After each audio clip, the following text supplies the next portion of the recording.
All right, everyone. So, Boruto 2 Blue Vortex Chapter 20 has officially been released. And as I said in my full spoiler video, if you're not aware, what I'm going to do here is I'm going to give you guys my quick thoughts as we go over the chapter. So, I've got the chapter open right here in front of me, and we're going to go over it. And I'm going to give you guys my thoughts, like I said.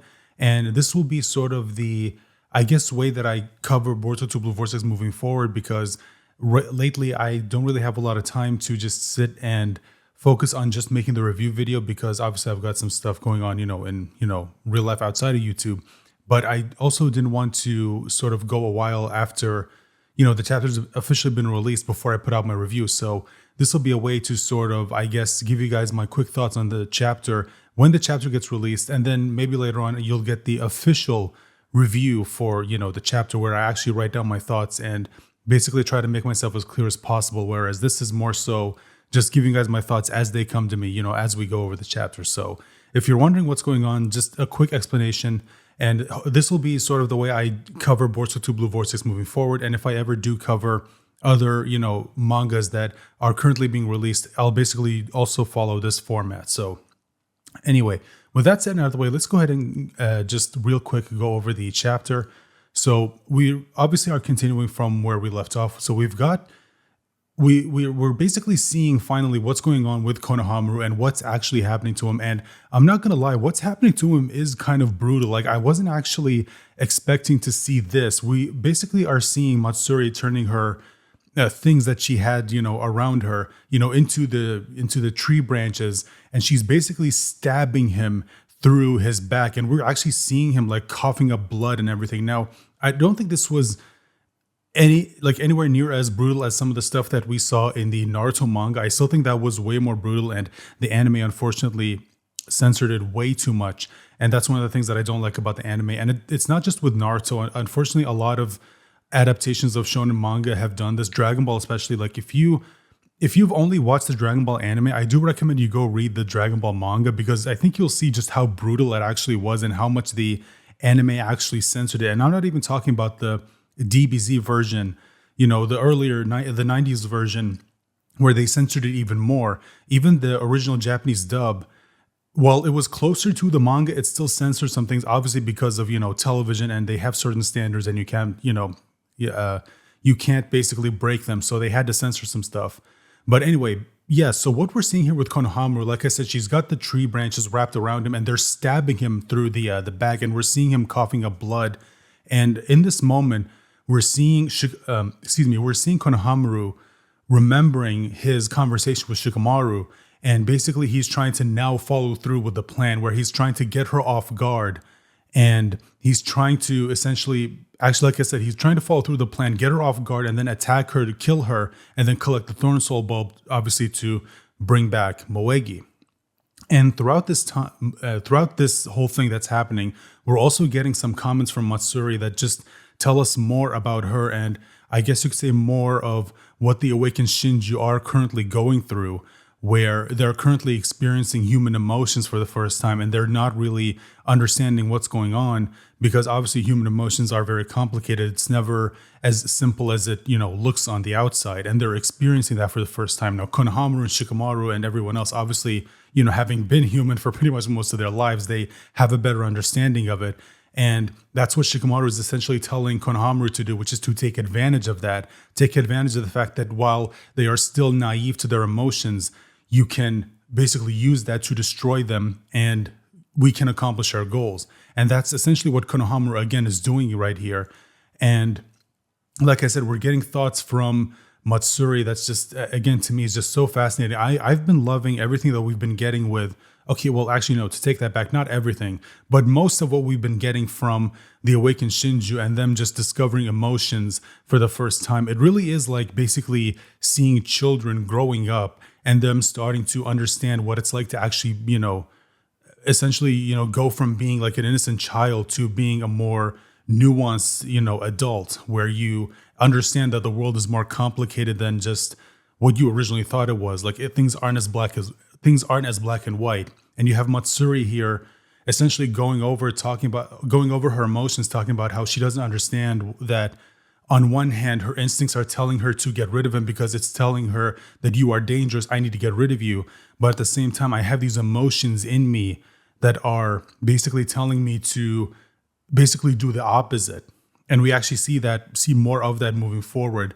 And we see another scene again of what she's doing to him and how the tree branches are just digging into his back, and you're seeing all the blood and everything. And it's just, again, it is pretty brutal. I don't know how the anime is going to handle this. I'm guessing it's probably going to do the same as what the the Naruto anime and the Boruto anime did, where they're going to censor some stuff. It's not going to be as brutal. Now, the Boruto anime was a little bit more brutal, specifically towards the end, but I don't know if they're still going to go like all in on making it be as essentially brutal as what we're seeing right here. But obviously we'll see when the anime eventually comes back. And then we cut back to what's going on with Ryu and him going against the Stand and Konoha Shinobi. And now that they don't have the Lodestone Blade, obviously he can freely use his Iron Sand. And we see them try to fight back against him, and it's just not working. Yodo tries to defend against his Iron Sand attack, and it doesn't work. He gets knocked back. And then that's when we see Mitsuki try to attack him with Sage Mode and the chakra snakes that he releases every time he goes into Sage Mode. And this is where we see Ryu essentially gain back the advantage that he had before, which is to use the Iron Sand to control people. And he puts Yodo in front of Mitsuki's attack, and Mitsuki obviously stops it. And that's when Ryu uses that opportunity to attack him and basically knock Mitsuki out of Sage Mode and take control of Mitsuki. So now he's got two of them back in his control again. And this is where, I said it was Yodo earlier. It's actually Oreya. I keep confusing the two. This is where we see Yodo and Sarada are essentially in a stalemate. So they've got basically no moves left because Ryu has Mitsuki and Oreya hostage, and they know that he can just do whatever he wants to them. He'll just use them as hostages or as pawns, the same way we saw Oreya used against Mitsuki. So that's where they're basically at right now. And he's basically telling them, you know what, how about this? If you guys give me information on Boruto and any weaknesses, basically whatever information you can give me about Boruto, you hand it over to me and I will just go ahead and let you guys go. And Yodo, to her credit, and not just Yodo, but Mitsuki and even Oreya are basically telling, Sarada that, hey, don't fall for it. He's just going to kill us anyway, which, I mean, most likely is, true. But you never really know with Ryu, And basically, this is where we see a dispute between Yodo and Sarada, where Yodo wants to do it, but Sarada obviously is saying, no, we can't. And this is where we see Sarada in an interesting moment. She remembers essentially what Sumire said, and she actually realizes that Sumire, in a way, was correct. Her not knowing more about Boruto and his plans and what he is essentially doing is in a way kind of helping them here. Because if Sarada did have intel, then Yodo, with her ability and her basically being able to not only sense emotions, but basically being able to figure out things about, other people, she would have been able to know what Sarada knows, and she would have used that to help them. She would have given it to she would have given it to Ryu, and then Ryu would have that information. So in a way, Sumire basically got proven right here, where them not knowing anything about Boruto is actually helping Boruto, as much as Sarada doesn't want to admit it. But Yoda also figures out something else about Sarada, where she basically realizes that Sarada is actually helping Boruto and she's not helping track down Boruto. And she figures out that it's because Sarada essentially feels about Boruto the way she feels about Shinki, that she essentially wants to help them no matter what. Even if everyone else in the world hates him, she wants to help him and she's always going to have his back. And that's something they essentially have in common. And then she proposes a deal to Ryu where she says, how about this? I will give you the information, but you let the other three go. Basically, I will give myself up if you let the other three go. And this is where we immediately cut back to Konohamaru and Matsuri, and we see something even more interesting. We see Matsuri crying, and just like with her experiencing romantic feelings for the first time, she doesn't understand what's going on. And Konohamaru, again, admittedly to his credit, takes advantage of it. He, again, remembers Shikamaru's plan, and he actually starts to follow through on it, where he basically starts to use her emotions against her, telling her that those that the water that's dripping from your eyes, those are tears, and it means that you're feeling sad, which means that you don't actually want to kill me. Now, here's the thing. We know that's not 100% true. There are multiple reasons why people could cry.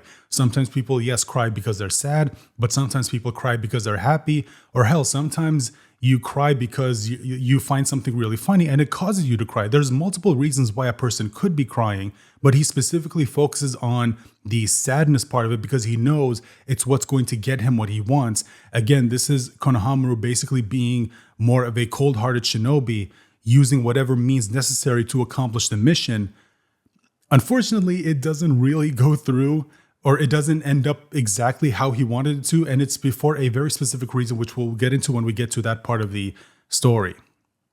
And even more interesting, and this is, for me, without question, the most interesting part of the chapter. Like I said, I have been loving almost everything we've been getting with the Awakened Shinjuu, specifically with Jura. I have been loving Jura's character, and what we get here, for me, is without question the most interesting part of the chapter. So we cut back to the Shinjuu dimension, and we see that Jura is also crying. And we find out, we found out from the previous chapter, or no, sorry, I'm getting a little bit confused. We found out from the spoilers that Jura is essentially sensing what's going on with Matsuri, but obviously, again, this is why you have to wait for the chapter, because there was so much context that was missing from the spoilers. It didn't specify that Jura was crying just like Matsuri was crying. And if you remember, back in chapter 5, I think if I remember correctly, Jura did state that while, yes, each of us are essentially, in a way, our own person, we each have our own identity, our own emotions, we are still technically one being, we are still technically one divine tree. So that explains why Jura, being the divine tree itself, being the Ten Tails, can feel what the other awakened Shinjuu are feeling. But what I find really interesting is that when Jura is crying, we cut to a panel of Hidari looking at him suspiciously. And I'm wondering, again, this is possibly set up for something going on with Hidari in the future. Now, what that is specifically, we don't know. Maybe it is just that he's confused as to what's going on, or maybe there is something else that's happening. Because again, the way they have him drawn in the panel of him looking at Hidari after we see, or excuse me, looking at Jura after we see him crying, makes me think that there has to be something else going on with Hidari. He's planning something. Now, what it is, we don't know. We'll see. But that's when we cut back to Matsuri and Konohamaru.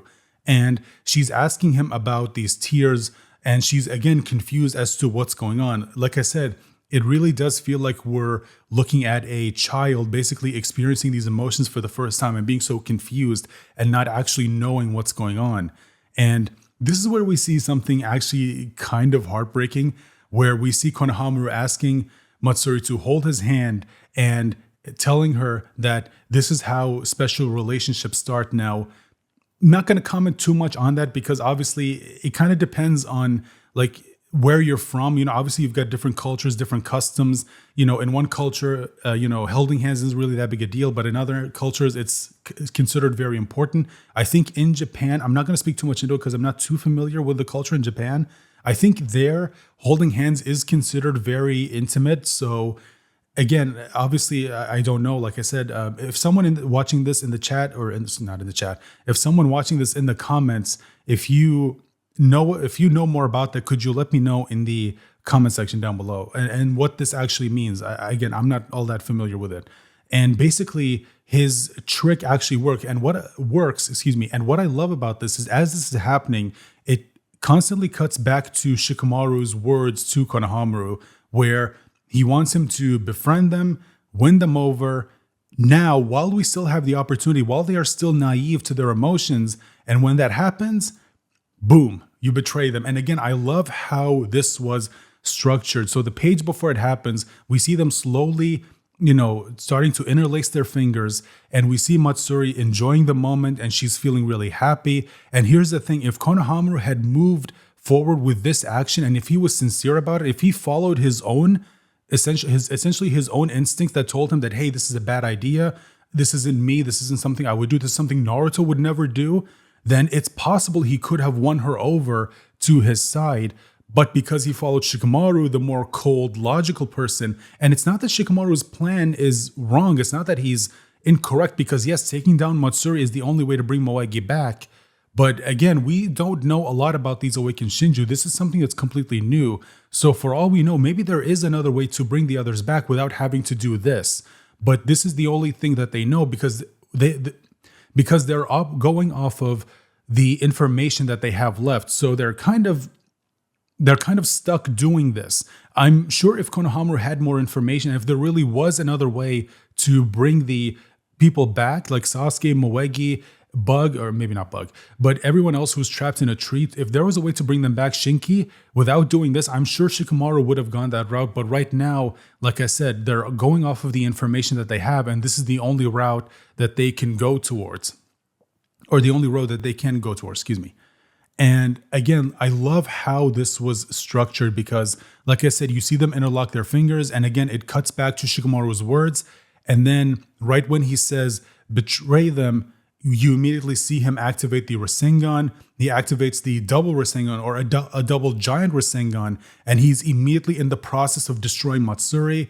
Now, I want to talk about this because apparently there was some controversy going on with this, saying that Konohamaru, like apparently he's powerful enough to destroy them. Here's the thing.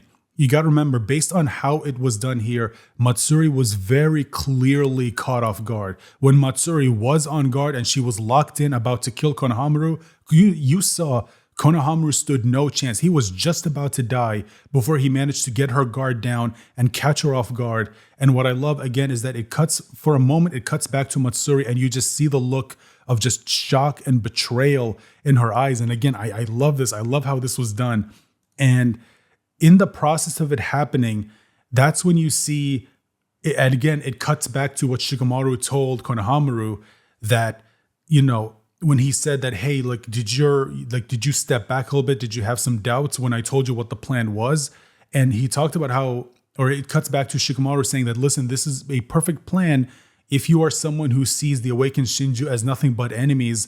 But because Konohamaru just isn't that person, he isn't that cold, logical person, he can't do it because, again, he is someone who grew up with Naruto. He was in Naruto's generation. He is someone who looked up to Naruto. And Naruto, he even said it, Konohamaru said it himself, Naruto would never agree to this plan. And yeah, we see Konohamaru essentially being a little bit more like Naruto because, again, he's just not that person. But unfortunately, it's a little too late because for a lot of people, once you've stabbed them in the back once, that's it. You're done. They want nothing to do with you. And this is what we get with Matsuri right here, because he stops short of destroying her completely, because we see in a panel that part of her upper body is still left. Basically the same as what we saw with Hidari when he took the brunt of the Rasengan Uzuhiko, where we still saw part of his upper body remaining. It's the same with Matsuri, except a little bit more of her upper body is left. And this is when we cut back to Jura, and we see again the after effects of him crying. And he reminds them again that because of love, basically Matsuri allowed herself to essentially get caught off guard. But at the same time, because of love, it's kind of what actually saved her life, because Konohamaru stopped short of completely finishing the job because he remembered, again, he's not okay with his plan. Unfortunately, it's what's going to possibly lead to his death. At least that's what the chapter is sort of hinting towards. Now, whether that actually happens or not, we'll have to wait and see, because the very next thing we see is Yodo stabbed through the gut with this giant iron sand tentacle that Ryu creates. And we see the shocked look on her face, and we see the blood pouring out of her mouth. We see Sarada and Mitsuki shocked by what they just saw. Of course, it cuts to Ureya and his reaction. And Ryu, of course, is completely nonchalant about it. He's like, yeah, whatever. Basically, he's just a little bit annoyed that she even made the deal with him in the first place. And this is where we see Ureya trying to break out of the iron sand grip that Ryu has them in, but he couldn't do it. And this is where we get a moment where it basically makes it clear, if you had any doubt that Mikio Ikimoto was influenced by Dragon Ball when writing Boruto and Boruto 2 Blue Vortex, we basically get a moment here that is basically very obviously influenced by the Android 16 moment in the Artificial Humans arc from Dragon Ball. If you remember, we had the moment with Gohan, and he was being talked to by Android 16 or his head, And then that's when, Cell crushes it, and that's what triggers him to essentially go Super Saiyan 2.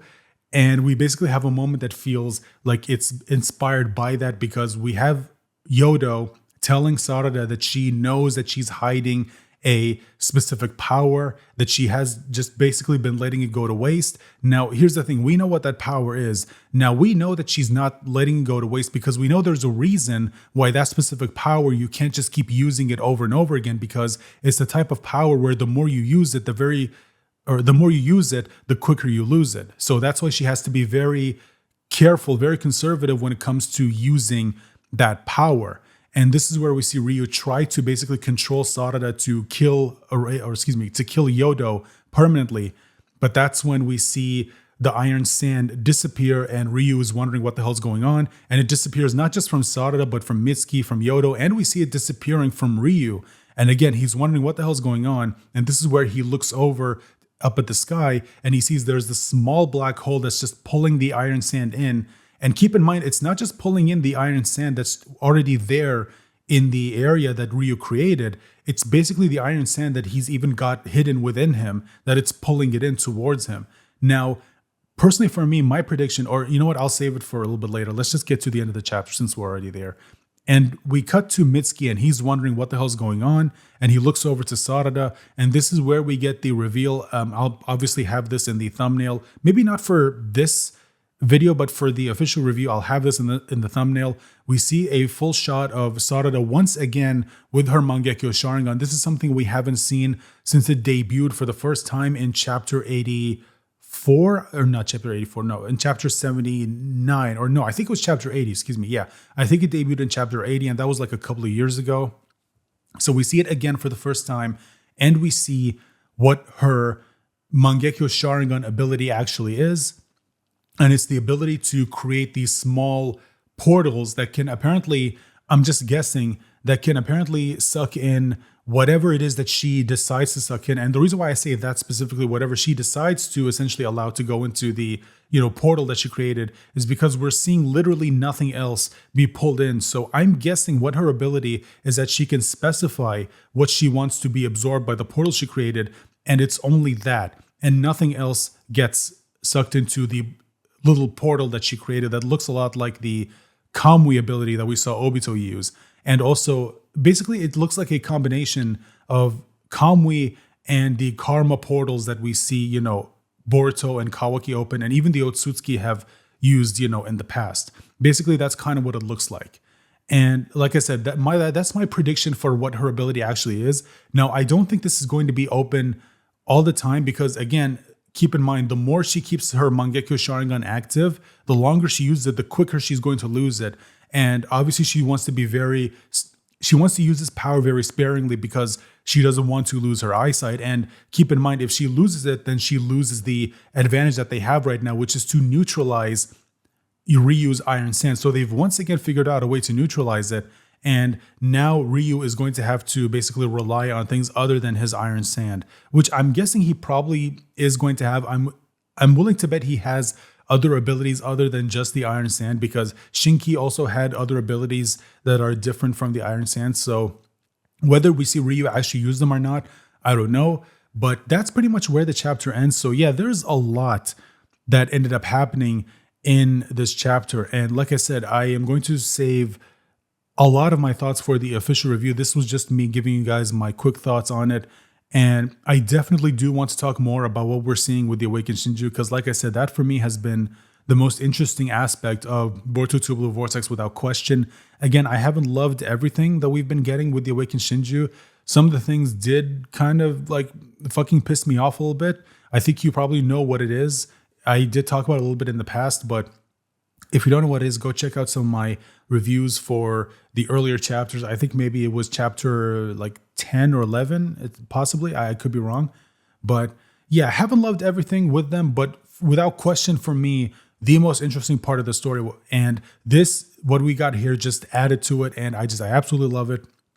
So with all that said and out of the way, I'm going to go ahead and let you guys go now. And if you enjoyed this video, thank you so much. If you stayed until the end, thank you so much. And if you like what you see here, consider subscribing, sharing this video out there, hit the subscribe button, or sorry, consider subscribing if you like what you see here. Let me try this again. If you like what you see here, subscribe, hit the like button, share this video out there, and please guys, comment down below with whatever your thoughts are. And I hope I'll see you guys for my, quote unquote official Boruto 2 Blue Vortex chapter review. Bye for now.